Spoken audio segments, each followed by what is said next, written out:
नमस्कार और स्वागत है आपका मान्या एजुकेशन में। आज के इस लेसन में हम लोग जानेंगे ई गवर्नेंस के बारे में। तो आज का लेसन बहुत ही इंपॉर्टेंट होने वाला है। ई गवर्नेंस के बारे में हम लोग दो पार्ट्स में कवर करेंगे। आज पहला पार्ट है और इसके बाद दूसरा पार्ट आएगा। हम लोग MPPSC 2020 प्रिलिमिनरी एग्ज़ाम स्पेशल देख रहे हैं और हम लोग जो यूनिट कवर कर रहे हैं वो है सूचना एवं संचार प्रौद्योगिकी यानी कि इंफॉर्मेशन एंड कम्युनिकेशन टेक्नोलॉजी। तो सबसे पहले हम लोग आज जानते हैं कि क्या होता है e governance, what is e governance.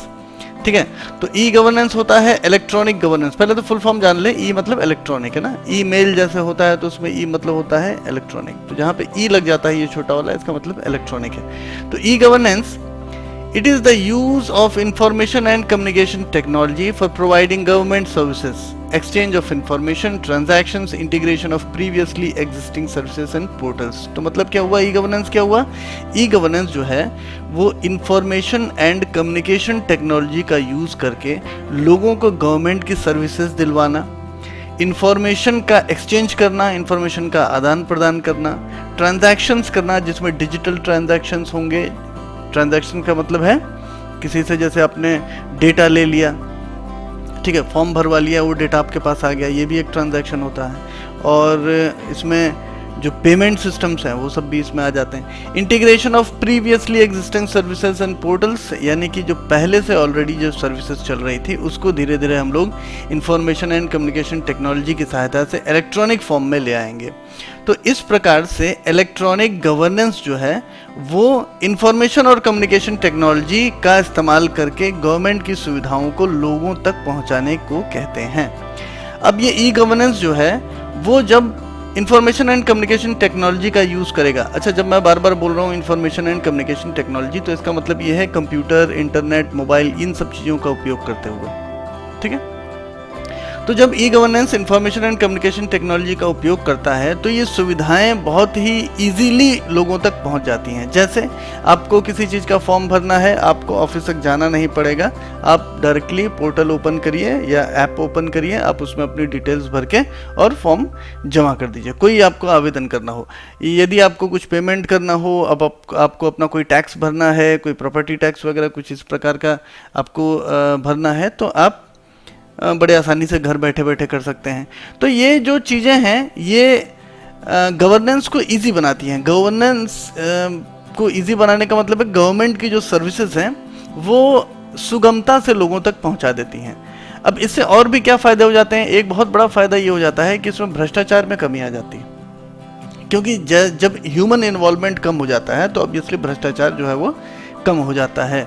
लोगों को सहूलियत भी होती है, उनको पूरा दिन अपना एक दिन की छुट्टी लेके कलेक्ट्रेट नहीं जाना पड़ता है ना, या फिर किसी सरकारी ऑफिस में नहीं जाना पड़ता है। तो बहुत सारी चीज़ें इससे सुविधाजनक हो जाती हैं। तो इसीलिए ई गवर्नेंस जो है वो काफ़ी तेजी से बढ़ता हुआ कॉन्सेप्ट है।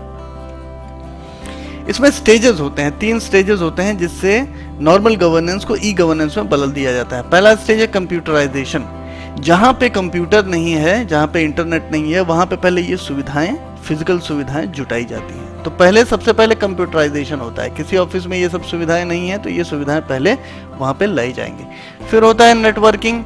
नेटवर्किंग यानी कि सभी कंप्यूटर्स को इस प्रकार से सक्षम बना दिया जाए कि आपस में डेटा ट्रांसफ़र हो सके और पब्लिक और लोगों के बीच में भी एक फिजिकल इंटरनेट जैसा नेटवर्क बनाया जाए। अब ये जरूरी नहीं है कि इंटरनेट ही चलेगा, वैसे जो जनरली पब्लिक से जो टच होगा वो तो इंटरनेट से ही होगा, लेकिन कई ऑफिसेज आपस में नॉर्मल इंटरनेट का यूज़ ना करते हुए अपना खुद का नेटवर्क यूज़ भी करते हैं। तो इस प्रकार से नेटवर्किंग का पूरा जाल जो है वो बनाया जाता है। फिर उसके बाद होता है ऑनलाइन प्रेजेंस या इंटरएक्टिविटी। तो ऑनलाइन प्रेजेंस यानी कि कोई ऐप लॉन्च कर दिया, पब्लिक के बीच में चला गया, वो लोगों को उससे सुविधा मिल रही है, कोई पोर्टल आपने बना दिया, तो इस तरह से ऑनलाइन आपकी प्रेजेंस जो है वो हो जाती है। अब आपने कोई पोर्टल बनाया तो उस पोर्टल में आप समग्र रूप से लगभग सारी चीज़ें कर देते हैं जो पब्लिक इंटरेक्शन नॉर्मल तरीके से हो सकता है। जैसे आपको कोई सूचना पहुंचानी है, आपने वेबसाइट पे डाल दी, आपके कोई पुराने सर्कुलर वगैरह हैं, आपके जो नियम कानून हैं, जो आपका सिटीजन चार्टर है, ये सारी की सारी चीज़ें आपने वेबसाइट पे डाल दी। और लोगों को कुछ आवेदन करना है, लोगों को कुछ जानकारी प्राप्त करनी है तो आपने वो कर दिया। और बहुत सारी चीज़ें जो हैं, जितनी भी चीज़ें नॉर्मल ऑफिस में जाके व्यक्ति करता है उतनी सारी चीज़ें पोर्टल में दे दी जाती हैं, ये सारी सुविधाएं। तो इस प्रकार से ये 3 स्टेजेस में पूरा का पूरा ई गवर्नेंस जो है वो इम्प्लीमेंट होता है। इसमें एक स्टेज और मान सकते हैं जो कि ये यहीं पे हो जाएगा, नेटवर्किंग के साथ साथ होगा, और वो है ट्रेनिंग का। ठीक है, इसमें जो लोग ऑफिसर्स के होते हैं, जो गवर्नमेंट ऑफिसर्स के लोग होते हैं, वो इसमें खुद ट्रेनिंग लेते हैं कि पहले इसको किस तरह से इस्तेमाल किया जाएगा, और यदि ज़रूरत पड़ी तो पब्लिक को भी इस चीज़ की ट्रेनिंग दी जाती है। तो पब्लिक को ट्रेनिंग देने के लिए भी बहुत सारे ऐसे जो नेटवर्क्स हैं, जैसे कि एमपी ऑनलाइन हो गया, सीएससी हो गया। सीएससी एक बहुत अच्छा माध्यम है ये सब सारी चीज़ें करने के लिए। तो सीएससी यानी कॉमन सर्विस सेंटर बहुत बड़ा नेटवर्क है और बहुत ही ज़्यादा काम कर रहा है ई गवर्नेंस के क्षेत्र में। तो ये स्टेजेस ऑफ ई गवर्नेंस हो गए। एडवांटेजेस क्या हैं ये हम लोग जान लेते हैं। वैसे कुछ एडवांटेजेस मैंने आपको बता दिए। पहला तो चीज़ ये है कि improves delivery and efficiency of government services, आसानी से लोगों तक पहुंच जाती है, भ्रष्टाचार कम हो जाता है ना, तो इम्प्रूवमेंट हो जाता है डिलीवरी में और एफिशिएंसी में। उसके बाद होता है improved government interactions with business and industry, इसलिए इम्प्रूव्ड हो जाता है क्योंकि अब आपने पूरा का पूरा सर्कुलर डाल दिया, पूरे अपने नियम कानून डाल दिए, आपने ईमेल से मैसेजेस ले लिए, आपने पोर्टल के थ्रू एक सुविधा दे दी, फोरम बना दिया, उसमें डिस्कशंस भी हो रहे हैं। इस तरह से क्या है कि एक बेटर इंटरेक्शन हो जाता है बिजनेस से, इंडस्ट्री से, लोगों से। Citizen empowerment through access to information, government offices में सबसे बड़ी प्रॉब्लम यही होती है कि आप वहाँ पर जाके किसी से पूछेंगे तो आपको जानकारी नहीं मिल पाएगी, है ना। बहुत बार ऐसा होता है कि लोग भटकते रह जाते हैं ऑफिस में, कोई जानकारी देने वाला होता ही नहीं। ये सब सारी चीज़ों को ई गवर्नेंस समाप्त कर देगा क्योंकि लोगों के पास हर इंफॉर्मेशन की एक्सेस जो है वो मौजूद रहेगी। Less corruption in the administration, obviously जो करप्ट लोग होंगे, जब उनसे इंटरेक्ट ही नहीं करना है तो लेस करप्शन होगा। इंक्रीज्ड ट्रांसपेरेंसी इन एडमिनिस्ट्रेशन, आपने कोई आवेदन किया, आप उस आवेदन का स्टेटस भी जान सकते हैं कि किस स्टेज पे वो है इस वक्त, कहाँ पेंडिंग है, हो गया कि नहीं हो गया। और जब आपका आवेदन हो जाएगा तो आपको, जैसे कोई प्रमाण पत्र के लिए आपने आवेदन किया है, तो आप डायरेक्टली उसको प्रिंट आउट ले लेंगे उसका, आप मतलब आपको डिजिटल फॉर्म में वो प्रमाण पत्र मिल भी जाएगा। तो इस तरह से पूरा ट्रांसपेरेंसी हो जाती है जो कि ई गवर्नेंस से पहले नहीं थी। ठीक है, greater convenience to citizen and businesses, ये तो मैंने बोल दिया। कन्वीनियंस यानी घर बैठे कर सकते हैं, ऑफिस में बैठे कर सकते हैं, ऑफिस नहीं जाना पड़ेगा आपको, जल्दी जल्दी हो जाता है, आप खुद कर सकते हैं। कई बार क्या होता है, आवेदन में आपका कुछ, आपने सपोज वोटर आईडी कार्ड के लिए अप्लाई किया था, अब उसमें आपने फॉर्म में कुछ लिख के दिया, वहाँ पे ऑपरेटर ने कुछ लिख दिया, आपके नाम की स्पेलिंग गलत हो गई। ठीक है, ये जब आप खुद से अप्लाई करते हैं तो आपके नाम की आप स्पेलिंग खुद सही लिख सकते हैं। बहुत सारी चीज़ें जो हैं कन्वीनियंट भी है, बहुत सारी चीज़ें इसमें हो जाती हैं जब आप खुद करते हैं। तो cost reduction and revenue growth, आपके लिए कॉस्ट रिडक्शन है ना, आपको दूर जाना नहीं है, बहुत सारी चीज़ें हैं इसमें कि बहुत इजीली हो जाती हैं। अब इसमें कॉस्ट रिडक्शन इसलिए भी हो जाता है क्योंकि इसमें जो जितना फीस है ना, गवर्नमेंट की जितनी फीस है उतनी ही ली जाएगी। दूसरा चीज़ ये है कि पोर्टल बना देने से बहुत सारे लोगों को नहीं रखना पड़ता है, पोर्टल बहुत सारे काम ऑटोमेटेड रूप से कर लेता है। ठीक है, तो इसमें रेवेन्यू ग्रोथ भी होता है, कॉस्ट रिडक्शन भी होता है। कॉस्ट रिडक्शन होगा तो रेवेन्यू ग्रोथ हो ही जाएगा, है ना। फ्लैटेंस ऑर्गेनाइजेशनल स्ट्रक्चर, लेस हियरार्किक, है ना। इसमें बहुत ज़्यादा ऑफिसर्स की, बहुत ज़्यादा इसमें मॉनिटरिंग की जरूरत नहीं पड़ती, बहुत सारी चीज़ें ऑटोमेटेड रहती। रेड्यूसेस पेपर वर्क नहीं होता। रेड टेपिज्म यानी फाइल प्रोसेसेस में जो लेट होता है ना। अभी एक फाइल जो है वो 5 लोगों के पास, 5 अधिकारियों के पास जानी है, तो एक अधिकारी के पास गई, फिर पता चला अधिकारी आज है नहीं, फलाना है, धमाका है, उनके पास बहुत सारे काम है, तो पता चला 4 दिन बाद वहाँ से फाइल निकल रही है, पता चला फाइल में कोई क्वेरी लग गई तो फाइल वापस आ गई। इसे यही प्रोसेस जो है सभी अधिकारियों के साथ होती है। तो ये रेड टेपिज्म हो जाता है। रेड टेपिज्म का मतलब है विलम्ब, काम करने में जो विलम्ब होता है। तो बहुत ज़्यादा इसमें रेड टेपिज्म जो है वो पहले प्रिविलेंट था, ऐसा देखने में आया था कि सरकार में रेड टेपिज्म बहुत ज़्यादा है, तो वो चीज़ जो है वो रिड्यूस हो जाती है। तो पेपर वर्क कम हो जाता है, रेड टेपिज्म खत्म हो जाता है। ठीक है, कोऑर्डिनेशन बेटर हो जाता है क्योंकि फाइल नहीं पहुंचती, डायरेक्टली आपके पास डेटा पहुंचता है पोर्टल के माध्यम से, तो बहुत सारी चीज़ें बेटर हो जाती हैं। रीस्ट्रक्चरिंग और of administrative processes, administrative process जो है वो बनाया तो सिंपल ही गया था जब शुरू शुरू में बनाया गया था, लेकिन उसको इतना कम्बरसम, उसको इतना कॉम्प्लेक्स बना दिया गया है, अब आज की डेट में इतना कॉम्प्लेक्स हो गया है ये फाइल सिस्टम कि अब ऐसा लगने लग गया है कि ये सिस्टम इतना खराब है कि काम नहीं होता। ठीक है, काम होता भी है तो इतना लेट होता है कि पब्लिक बहुत परेशान हो चुकी होती है तब तक, है ना। तो इसलिए ई गवर्नेंस के आने से ये सब सारी चीजें, जो कॉम्प्लेक्सिटी थी वो खत्म हो गई, जो गैर जरूरी चीजें थी वो समाप्त हो गई। तो अब सिर्फ वही होता है जो एग्जैक्टली होना चाहिए था, जो नियम कानून में है। और इसीलिए एक रीस्ट्रक्चरिंग भी हम लोग देख रहे हैं आज की डेट में शासन और प्रशासन में। ई गवर्नेंस को 3 अलग अलग पार्ट्स में, 3 अलग अलग टाइप्स में बांट दिया गया है। पहला तो है गवर्नमेंट टू सिटीजन, जिसमें tax, bill, online applications, complaints वगैरह, टिकटिंग वगैरह ये सब सारी चीज़ें की जाती हैं। तो ये गवर्नमेंट से सीधा सिटीजन को जो सर्विसेज पहुंचाने वाला प्रकार है। दूसरा है गवर्नमेंट टू बिजनेस, जहाँ पे इनकॉर्पोरेशन होता है, लाइसेंसिंग वगैरह, परमिट्स वगैरह जो कंपनीज को दिए जाते हैं, ये सारी चीज़ें हैं। तीसरी चीज़ है गवर्नमेंट टू एम्प्लॉय, जहाँ पे ई ऑफिस का सिस्टम है, ई ट्रेनिंग का सिस्टम है, ई लोन्स का सिस्टम है, पेरोल वगैरह का सिस्टम है। तो ये सारी चीज़ें जो हैं वो गवर्नमेंट टू एम्प्लॉय में होती है। तो 3 अलग अलग प्रकार से ई गवर्नेंस को इम्प्लीमेंट किया जा रहा है। टाइप्स ऑफ ई गवर्नेंस क्या हो गए? गवर्नमेंट टू सिटीजन यानी G2C, गवर्नमेंट टू बिजनेस यानी G2B, और तीसरा हो गया गवर्नमेंट टू एम्प्लॉय यानी G2E। यहाँ पर NIC का जिक्र करना बहुत ज़रूरी है, क्योंकि NIC जो है वो सेंट्रल गवर्नमेंट की एक ऐसी एजेंसी है जो कि प्रत्येक जिले में, देश के प्रत्येक जिले में कंप्यूटराइजेशन का काम देखती है। ठीक है, तो NIC जो है इसका फुल फॉर्म है नेशनल इंफॉर्मेटिक्स सेंटर, और इसका जो एस्टेब्लिशमेंट हुआ था 1977 में हुआ था। ये भी याद रखिएगा, ये इंपॉर्टेंट है। NIC जो है वो 1977 में एस्टैब्लिश हुई थी। नेशनल ई गवर्नेंस प्लान जो है वो 2006 में बना, और नेशनल ई गवर्नेंस प्लान बनाने का जो एम था वो ये था कि सारी की सारी जितनी भी गवर्नमेंट सर्विसेज हैं, जिनको जिनको लोकल कॉमन मैन को दिया जा सकता है, वो उनके घर तक पहुंचा दी जाए। उनके पास स्मार्टफोन है तो स्मार्टफोन तक पहुंचा दी जाए उनके, यदि उनके पास स्मार्टफोन नहीं है तो उनके आसपास कहीं CSC MP ऑनलाइन केंद्र तक पहुंचा दिया जाए, ताकि उनको ऑफिसेस तक ना भागना पड़े। और ऑफिस तो एक ही होगा, CSC और MP ऑनलाइन केंद्र तो बहुत सारे होंगे, तो इस तरह से लोगों को एक सहूलियत पहुंचेगी। तो ये एम था एक्चुअली ई गवर्नेंस प्लान का।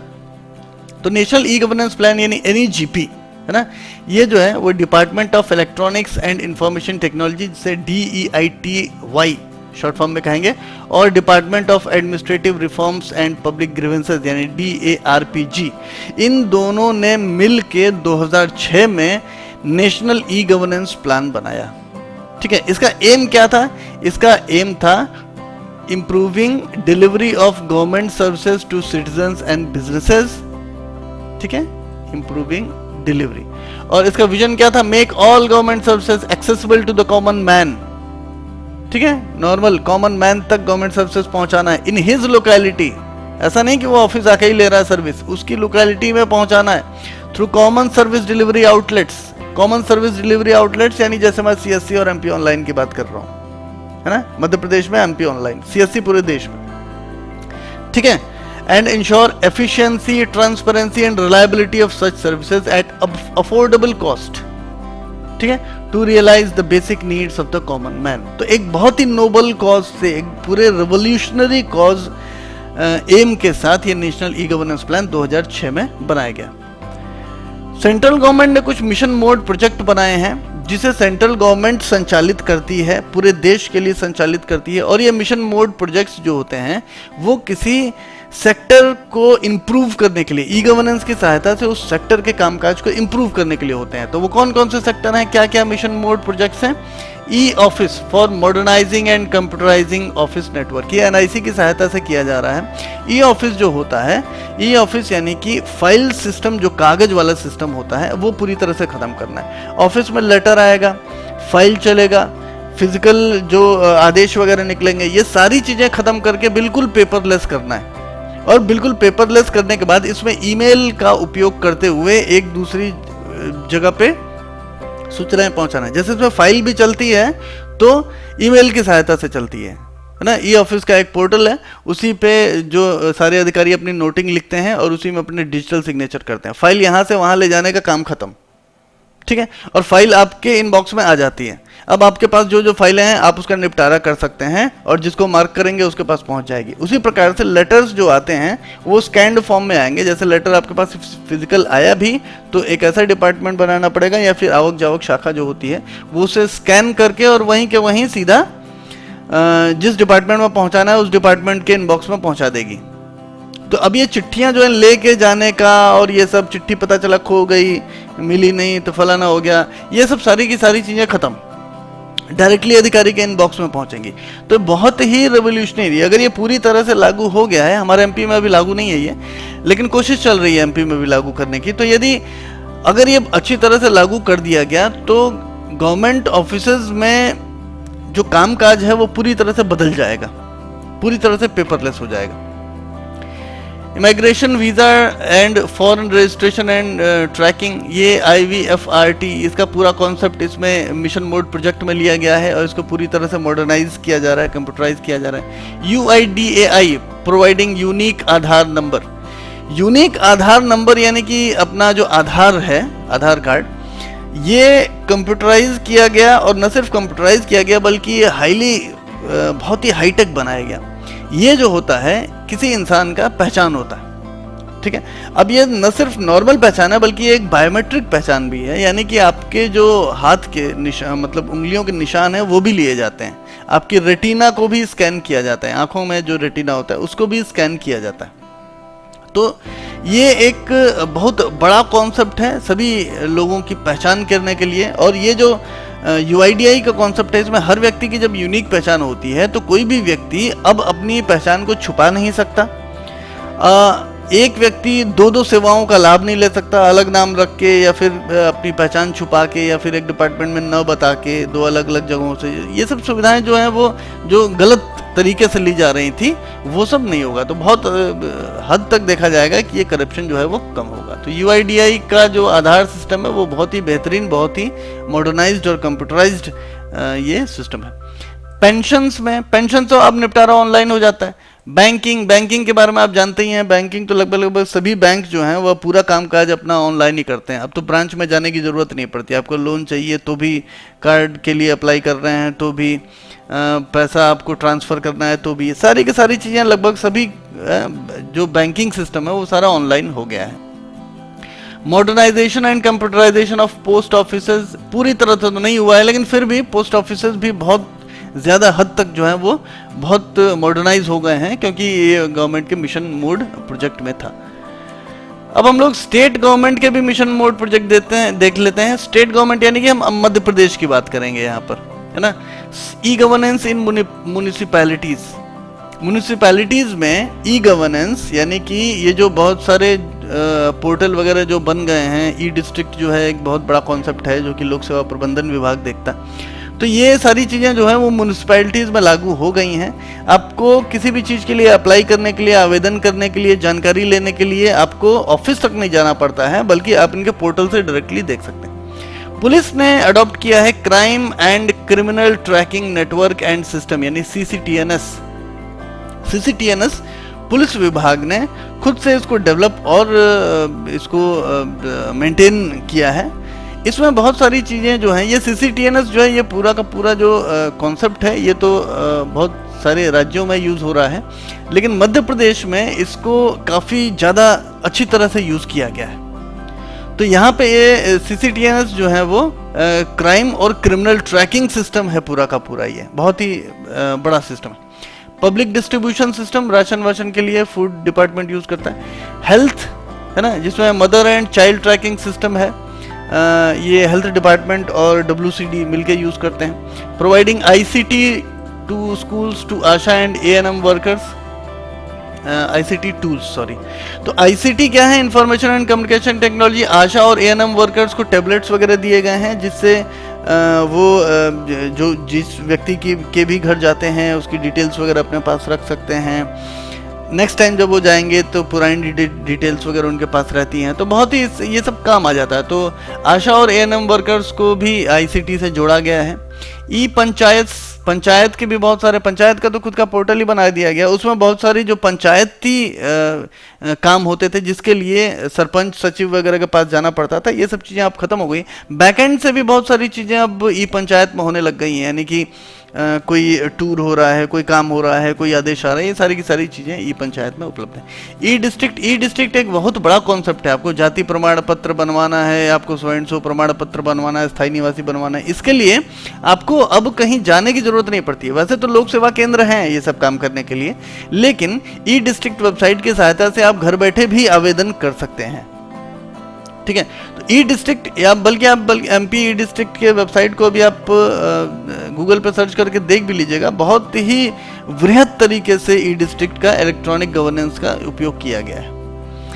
National land records modernisation programme जो कि भू अभिलेख विभाग यूज करता है, इसमें बहुत सारी चीजें जो ढूंढने के लिए आपको जाना पड़ता है, मतलब वहाँ पे शाखा में जाके, ऑफिसेज में जाके आपको चक्कर लगाना पड़ता है, वो सब कुछ आपको इसमें मिल जाएगा। ये ना सिर्फ सिटीजन के लिए बल्कि नॉर्मल ऑफिसर्स के लिए भी ये बहुत ही ज़्यादा प्रभावकारी होते हैं। अब कुछ इंटीग्रेटेड मिशन मोड प्रोजेक्ट भी हैं जो कि स्टेट गवर्नमेंट और सेंट्रल गवर्नमेंट दोनों मिल के चलाते हैं। वो कौन कौन से? ई प्रोक्योरमेंट, आपने ये जेम है ना, गवर्नमेंट ई मार्केट प्लेस का नाम सुना होगा। सरकारी जो भी खरीदी होती है ना, वो अब जेम यानी कि गवर्नमेंट ई मार्केट प्लेस के द्वारा की जाती है। अब वो पहले जो होता था कि निविदा निकाल देते थे और कोटेशन बेसिस पे जो सामान वामान खरीद लेते थे, अब वो सब चीज़ें जो है वो शासन ने बहुत हद तक बंद कर दिया। मध्य प्रदेश में तो लगभग इसको बंद कर दिया है। इसके लिए गवर्नमेंट ई मार्केट प्लेस का ही उपयोग होता है। तो इसमें आप गवर्नमेंट ई मार्केट प्लेस में आप बिड्स भी बना सकते हैं, निविदा जारी कर सकते हैं। इसमें आप बहुत सारे सामान जो हैं वो उसके स्पेसिफिकेशंस के बेसिस पे खरीद सकते हैं, उसके मॉडल्स के बेसिस पे खरीद सकते हैं, और सारे गवर्नमेंट अप्रूव्ड रेट्स होते हैं। तो ये जो है वो ई प्रोक्योरमेंट जो है वो जेम के माध्यम से, गवर्नमेंट ई मार्केट प्लेस के माध्यम से। ई कोर्ट्स में बहुत सारी चीज़ें हैं। वैसे तो एक आपने CMTS court management and tracking system, ये मध्य प्रदेश में यूज़ किया जाता है। इसमें बहुत सारे क्या, बल्कि सारे जो जितने भी केसेस होते हैं हाई कोर्ट्स में, वो सारे के सारे इसमें दर्ज रहते हैं। ये भी पता रहता है कि कौन से केस के प्रभारी अधिकारी कौन है। जैसे सपोज करिए हर कलेक्ट्रेट में एक जेसी शाखा होता है जो ये देखता है कि जो कलेक्ट्रेट के ऑफिसर्स हैं, कलेक्टर से संबंधित जो केसेस हैं, उनको वो डील करता है। ठीक है, अब कोई केस है, जैसे सपोज करिए कोई भी केस किसी SDM के ऊपर है या किसी के भी ऊपर है, तो उस केस का एक प्रभारी अधिकारी बना दिया जाता है जो कि कोर्ट में जवाब फाइल करता है। तो ये सारे के सारे प्रभारी अधिकारी और कोर्ट्स की जानकारी जो है वो CMTS में दर्ज है। और ई कोर्ट्स में क्या होता है, ई कोर्ट्स में कितनी सुनवाइयाँ हुई, कब सुनवाई होगी, क्या क्या, ये सारी की सारी चीज़ें दर्ज कर दी जाती हैं। तो पूरी तरह से ये पेपरलेस बनाने की ओर बढ़ रहे हैं कोर्ट्स को भी। हालांकि अभी तो ये पॉसिबल इतना आसानी से तो नहीं होगा कोर्ट्स में, लेकिन फिर भी काफ़ी आगे बढ़ रहे हैं इसमें। ई बिजनेस गवर्नमेंट टू गवर्नमेंट भी है, इसमें बिजनेस टू बिजनेस भी है। तो बहुत सारी चीज़ें ई बिजनेसेस से रिलेटेड है। कॉमन सर्विस सेंटर्स, ये बहुत ही ज़्यादा इम्पॉर्टेंट है। कॉमन सर्विस सेंटर जो है वो, यानी कि इसको शॉर्ट फॉर्म में CSC कहते हैं। ये कियोस्क होते हैं, जैसे MP ऑनलाइन के कियोस्क होते हैं, उसी प्रकार से कॉमन सर्विस सेंटर के कियोस्क होते हैं जो कि ग्रामीण एरिया के लिए होते हैं बेसिकली। अब ये इनके पास बहुत सारी सर्विसेज, इवन इनके पास बैंकिंग सर्विसेज भी हैं। आप यहाँ जाके पैसा भी निकाल सकते हैं, आप कोई टिकट बुक करा सकते हैं, आप किसी गवर्नमेंट सेवा का उपयोग कर सकते हैं। बहुत सारी चीज़ें, मतलब सैकड़ों तरह की सर्विसेज यहाँ से आपको मिल सकती हैं। यदि आप खुद अपने स्मार्टफोन से नहीं कर सकते तो आप यहाँ पे जाएं, आपको बिजली का बिल भरना है, आप यहाँ पे जाएं, आपका बिजली का बिल भरा देंगे। आपको कोई टैक्स जमा करना है वो दे देंगे, आपको कहीं किसी एग्जाम के लिए अप्लाई करना है वो कर देंगे। सारी की सारी चीज़ें जो हैं वो कॉमन सर्विस सेंटर में मिल जाती हैं। सैकड़ों इनके पास सर्विसेज हैं और ये पूरे देश में चल रहा है। ये सीधा ministry of science and technology के अंतर्गत चलता है। ठीक है, मध्य प्रदेश में काफ़ी पॉपुलर है और मध्य प्रदेश में बहुत सारी सेवाओं में CSC जो है वो काम कर रहा है। कुछ और इनिशिएटिव्स के बारे में भी हम लोगों को अभी जिक्र कर लेना चाहिए जब भी हम लोग ई गवर्नेंस की बात करें तो। डिजिटल लॉकर का ये लोगो देख लीजिए। डिजिटल लॉकर एक ऐसा ऐप और पोर्टल है, आप अपने मोबाइल में भी डिजिटल लॉकर डाल सकते हैं।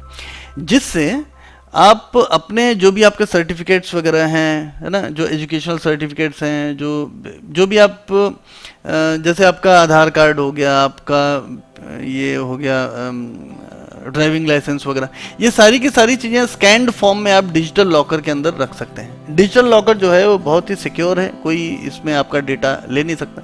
अब आपका कभी भी कोई भी चीज़ कहीं आप भूल जाएं, कहीं आप इंटरव्यू देने गए, है ना, आप कुछ कागज भूल गए, तो आप ये जो इसके अंदर आपने पीडीएफ रखा हुआ है वो ई साइन करके उस डिपार्टमेंट को सीधा पुश कर सकते हैं, है ना। इसमें पुश और पुल का भी कॉन्सेप्ट चलता है। आपको यदि अब अपना आधार कार्ड मंगाना है तो आप सीधा आधार यूआईडीआई से पुल कर सकते हैं और आपको आधार कार्ड आपके डिजिटल लॉकर में मिल जाएगा, ठीक है। कॉन्सेप्ट ये था कि जो लोग डॉक्यूमेंट्स लेके चलते हैं, फिजिकल डॉक्यूमेंट्स, अपने ओरिजिनल डॉक्यूमेंट्स बैग में भर के और ब्रीफकेस में भर के चलते हैं, इसको खत्म किया जाए। तो डिजिटल लॉकर जो है वो ये चीज़ है। आप भी यूज़ करिएगा। अगर डिजिटल लॉकर यूज़ नहीं कर रहे हैं तो कृपया डिजिटल लॉकर का ऐप डाउनलोड करके और इसको यूज़ करिए। ई क्रांति स्कीम है जिसमें इंटरनेट का इस्तेमाल रिमोट विलेजेस में होता है। रिमोट विलेजेस को इंटरनेट से जोड़ना भी है और वहाँ के लोगों को ट्रेनिंग भी देना होता है इसमें। माई गॉव सिटीजन पोर्टल, ये देख लीजिए, ये लोगो है इसका।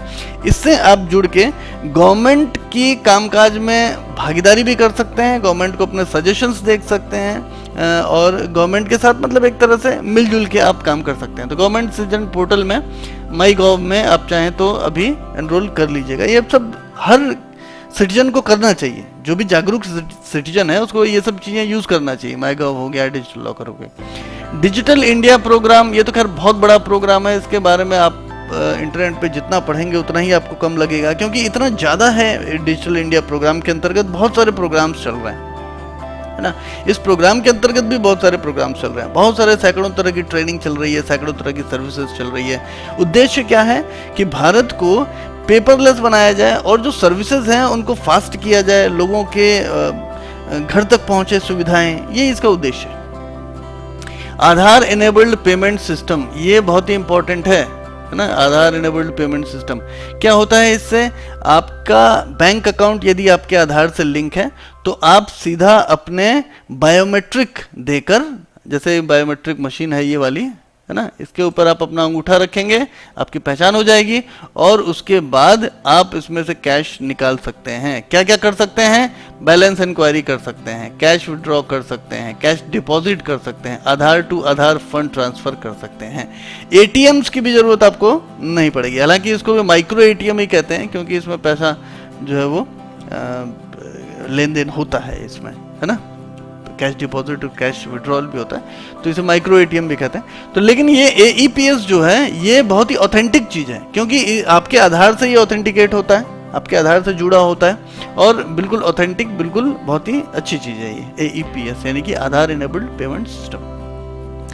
ई गवर्नेंस को इम्प्लीमेंट करने में कुछ चैलेंजेस भी आ रहे हैं। इतना आसान नहीं है कि ई गवर्नेंस कर दें, इतना आसान नहीं है कि डिजिटल इंडिया बना दें, इतना आसान नहीं है कि सबको। अभी मैं 100 लोगों को बोलूं कि डिजिटल लॉकर जो है वो डाउनलोड करके और अपने डॉक्यूमेंट्स उसमें डाल लो तो 10 लोग भी नहीं करेंगे, जबकि वो 100 लोग व्हाट्सएप यूज़ कर रहे हैं, 100 लोग फेसबुक चला रहे हैं दिन भर, लेकिन वो ये नहीं करेंगे। बहुत सारी चीज़ें हैं इसमें। सबसे बड़ा जो प्रॉब्लम आता है वो है ट्रस्ट का।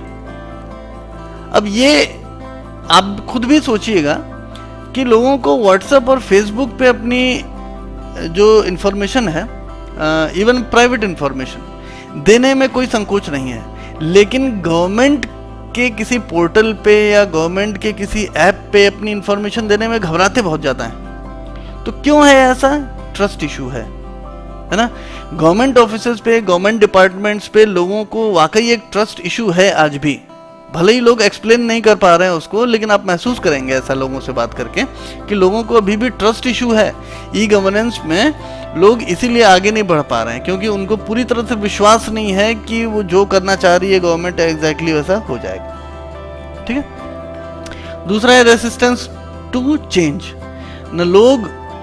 लोग तो वैसे काफ़ी हद तक जो है वो बदल रहे हैं, लेकिन गवर्नमेंट ऑफिसेज में खासतौर से ये देखने का मिलता है कि जो पुराने लोग हैं, जो पुराने एम्प्लॉयज़ वगैरह हैं, वो बदलना नहीं चाह रहे हैं। वो जैसे पहले से कागजों पे काम कर रहे हैं वो वैसा ही काम करना चाह रहे हैं। अब वो कंप्यूटराइजेशन वगैरह, आपको जान के आश्चर्य होगा कि कंप्यूटराइजेशन मध्य प्रदेश में जब होना चालू हुआ था तो काफ़ी इसका विरोध झेलना पड़ा था गवर्नमेंट को, प्रशासन को, क्योंकि इसमें जो बाबू वर्ग है वो स्विच नहीं करना चाह रहा है, या फिर स्विच कर भी रहा है तो इतना स्लो कर रहा है, इतना रेसिस्टेंस पैदा कर रहा है, इतना क्योस हो जा रहा है, इतनी टेंशन हो जा रही है ना। तो इस वजह से ये जो रेसिस्टेंस टू चेंज है, बदलाव न करने की जो प्रवृत्ति है, न बदलने की प्रवृत्ति है, ये बड़ा गड़बड़ हो रहा है। इस वजह से ये बहुत बड़ा चैलेंज बन गया। डिजिटल डिवाइड, डिजिटल डिवाइड मतलब ये है इसका कि एक व्यक्ति है जिसको बहुत ही अच्छी तरह से ये कंप्यूटर, मोबाइल, इंटरनेट वगैरह में बड़ा अच्छी तरह से जानता है, कोई घबराहट नहीं उसको। वहीं एक दूसरा व्यक्ति ऐसा भी है जो ना इंटरनेट इस्तेमाल कर पा रहा है, ना उसके पास स्मार्टफोन है, मतलब वो काफ़ी ऐसा लग रहा है जैसे पिछड़ा हुआ। इवन ये जनरेशन्स में भी देखने में आ रहा है। अभी जो न्यू जनरेशन है उसको ये सारी चीज़ें मालूम है, उसको कोई घबराहट नहीं है, लेकिन जो पिछली जनरेशन है वो बड़ा हेजिटेट कर रही है। तो ये एक डिजिटल डिवाइड है। इसमें दो तरह से लोगों को आप बांट सकते हैं। एक तरह के लोग जो कि सीखे हुए हैं या सीखने की चाहत रखते हैं और हेजिटेट नहीं करते, और दूसरी तरफ के जो लोग हैं वो न सीखे हुए हैं, न सीखना चाहते हैं और हेजिटेट भी कर रहे हैं। ठीक है, तो ये डिजिटल डिवाइड एक बहुत बड़ा चैलेंज है। फिर है कॉस्ट ऑफ इंफ्रास्ट्रक्चर। किसी ऑफिस में 20 बाबू बैठते हैं तो 20 कंप्यूटर खरीदना पड़ेगा, इंटरनेट लगवाना पड़ेगा, फिर इंटरनेट का मेंटेनेंस होगा, है ना, बहुत सारी चीज़ें इसमें रहेंगी। तो ये बहुत सारे डिपार्टमेंट्स जो है वो पैसा ही नहीं खर्च कर पा रहे हैं। तो इंफ्रास्ट्रक्चर का भी एक बहुत बड़ा इससे यहाँ पर रोल है जिसमें कॉस्ट लगती है। उसके बाद problems of security and privacy, लोगों को डर भी है, और सिक्योरिटी और प्राइवेसी ये जो है एक बड़ी समस्या भी है। कभी कुछ हो गया तो फिर पूरा का पूरा सिस्टम कोलैप्स कर जाएगा।